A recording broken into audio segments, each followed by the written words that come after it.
शंकर के मंदिर में प्रतिदिन जाने वाले को, और एक और चीज अपने स्मरण में रहे, अगर शिव के मंदिर नहीं जा सकते तो अपने घर में जो शिवलिंग है उस पर जल चढ़ाओ।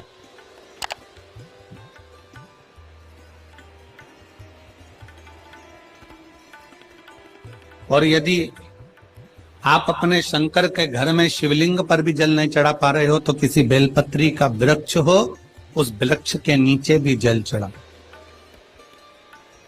और कभी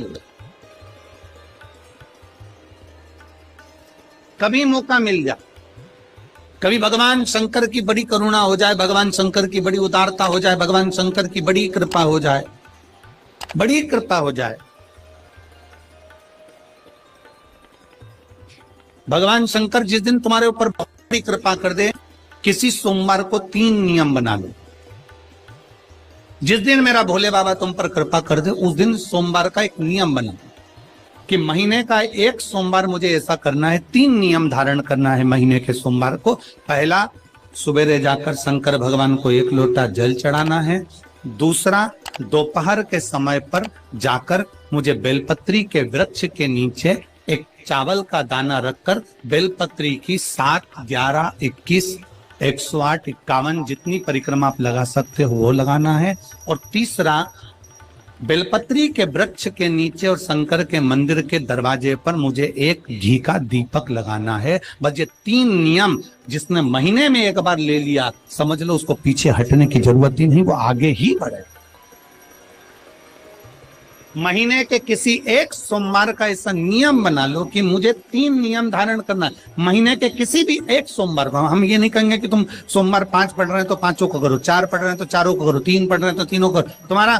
तुम तो महीने का एक सोमवार का नियम बना। और मेरी जीजियों से, मेरी बेटियों से जो विदेश में रह रही हैं, जो कहीं बाहर रह रही हैं, कहीं बड़े शहर में रह रही हैं, जो रोज मंदिर नहीं जा सकते, हर किसी महीने के एक सोमवार को भी ये नियम निर्धारण कर सकते, तो उनसे कहेंगे कि 3 महीने में एक सोमवार का नियम बना लो। 3 महीने में नहीं बना सकते तो 6 महीने में एक सोमवार का नियम बना लो। और 6 महीने में नहीं बना सकते तो 1 साल में एक सोमवार का ऐसा नियम बना लो कि मैं साल का एक सोमवार ऐसा रहूंगी कि सुबह सोमवार के दिन मंदिर में जाकर जल चढ़ाऊंगी, दोपहर में जाकर बाबा को एक अक्षत का दाना रखकर, अक्षत का मतलब है कि बाबा मेरी दिनों दिन उन्नति करना। बेलपत्री के वृक्ष के नीचे जो अक्षत रखा जाता है वो उन्नति के लिए रखा जाता है। शंकर के शिवलिंग पर जो अक्षत रखा जाता है वो रोग मुक्ति के लिए रखा जाता है। अशोक सुंदरी पर जो अक्षत रखा जाता है वो संतान प्राप्ति के लिए रखा जाता है। षडानंद कार्तिकेय की ओर जो अक्षत रखा जाता है वो हमारे बच्चों की सुख समृद्धि के लिए रखा जाता है। विनायक की ओर,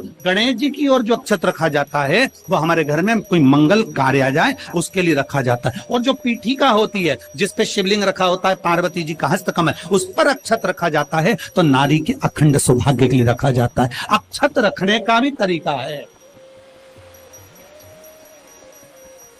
एक चावल का दाना कहाँ रखा जाता है, क्यों रखा जाता है, कैसे रखा। अब कई लोग कहते हैं गुरुजी ये शिव महापुराण में आप ये नियम बताते हो, तरीका बताते हो। हम तो उनसे कहेंगे डॉक्टर के पास जाओगे तो डॉक्टर भी गोली लिखकर ये नहीं कह देगा कि ये सारी गोली एक साथ खा जाओ। डॉक्टर भी कहेगा ये गोली सुबह खाना है, ये गोली शाम को खाना है, ये गोली दोपहर में खाना, ये गोली भूखे रहकर खाना। बोलो सही है कि गलत है? ये रात्रि को खाना खाने के बाद खा लेना, ये खाना खाने के पहले, ये नाश्ते के पहले। और सुनो, ये दवाई, ये वाली पीछे वाली जो दवाई लो ना, इसको दूध से लेना, ये वाली जो दवाई लो ना, इसको पानी से लेना। और सुनो, ये डब्बी है, इसको पानी में मिलाकर फिर पीना। दवाई लेने का भी तरीका है, उसी तरह शिव महापुराण में एक एक अक्षत का भी तरीका है और एक एक बेलपत्री का भी तरीका। अब मान लो कई लोग कहते हैं गुरुजी आप ये तरीका बताते हो शिव पुराण के माध्यम से, कई लोगों के मन में संशय जागता है, तो अगर हम एक साथ चावल चढ़ा दे तो उसका क्या तरीका? तो हमारा निवेदन है डॉक्टर जो दवाई ले एक ही बार में निपटा जाए, एक ही बार में खा ले। दवाई एक बार में पूरी खा गए असर नहीं करेगी, इसमें डॉक्टर का कोई दोष नहीं है। उसने तो बताया था ऐसे लेना, ऐसे लेना। और तुमने, मैं डॉक्टर साहब ने पूछा दवाई पूरी ली, शाम की दवाई भूल गई थी, सवेरे की दवाई भूल गई थी, ये दवाई भूल गई थी। डॉक्टर कहेगा हमने तो नियम बताया था, तुमने नहीं खाई तो असर कहां से करेगी? तुम असर कब करती है? जब हम पूजन के तरीके को जान जाए, जब हम अर्चना के तरीके को जाए।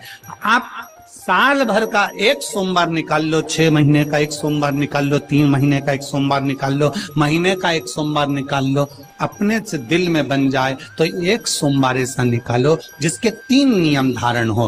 पहला, उसी सोमवार जिसको कर रहे हो उस दिन सुबह जल चढ़ाना। दूसरे, दोपहर के समय पर जाकर बेलपत्री के वृक्ष के नीचे एक चावल का दाना रखना। और परिक्रमा बेलपत्र की जितनी तुमसे बन जाए, जितनी तुम्हारे शरीर की कैपेसिटी है, जितना तुम्हारा शरीर चलते बन जाए।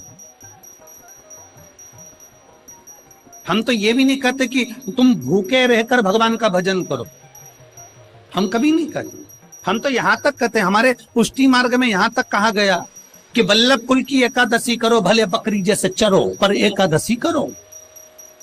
हम तो यहां तक कहते हैं कि बहुत समय से कल मेरी एकादशी है, एकादशी है, एकादशी है, एकादशी है, पूरे घर को हिलाकर रख दिया, एकादशी है, एकादशी, एकादशी है। बहू टेंशन में, बेटा डिप्रेशन में, पति पपीता ला ला के, सेव फल ला ला के, मूंगफली का दाना ला ला के, काजू कतली ला ला के, सेव फल ला ला के, और सारा सामान, साबूदाना, खिचड़ी और ना चिप्स, ना जाने क्या क्या ला ला के, बेचारा पति एकादशी आती है वो नौमी से चिंता में पड़ जाता।